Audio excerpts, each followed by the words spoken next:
আছিস বই? দেখে চিনছ, দেখ তো কেমন লাগতেছ তো। আমার গায়ে কত ভরি হবে গয়না। সাথী, তুই না একটুও চেঞ্জ হইলি না। নিজের গয়না দেখাইতেছিস। দুলাভাই আইছে, হ্যালো পরিচয় করে দিবে না? দুলাভাই আসসালামু আলাইকুম। আমার সাথে একটা লোক আসছে, সে কে হবে? আমার স্বামী হবে, দেখলেই তো বোঝা যায়। আর তোমারে কইছিলাম না আমার বান্ধবীর কথা, এডি আমার সেই বান্ধবী। তাও তো কি অবস্থা, কেমন একটা পুরান থ্রি পিস পরে আইছে, গায়ে গতরে কোনো গয়নাই নাই।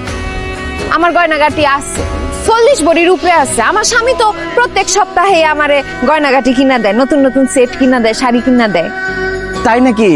আপনার হাজবেন্ড কি করে, মানে ওনার পেশা কি? ব্যবসা করে, রিয়েল এস্টেটের ব্যবসা। ভাই আপনারা ছায়ায় বসেন, চেয়ারে বসেন, আমি নাস্তা নিয়ে আইতাছি। এই দুলাভাই কই? দুলাভাইরে ডাক, দেখতাছি না তো তারে। আরে তারে তো কোনোভাবে ঘরে আটকাই রাখতে পারি না, আবার গেছে শপিং করতে। আমি কইলাম আমার এত জামা কাপড় আছে, কোনো কিছুর দরকার নাই, তাও গেছে নতুন নতুন শাড়ি কিনতে। আর সমস্যা নাই, আইসা পড়বো নে। আপনারা বসেন না, বসেন, নাস্তা করেন। আমি তারে বলি একটা খাসি লয়ে আইতে। বসেন। খাসি খান?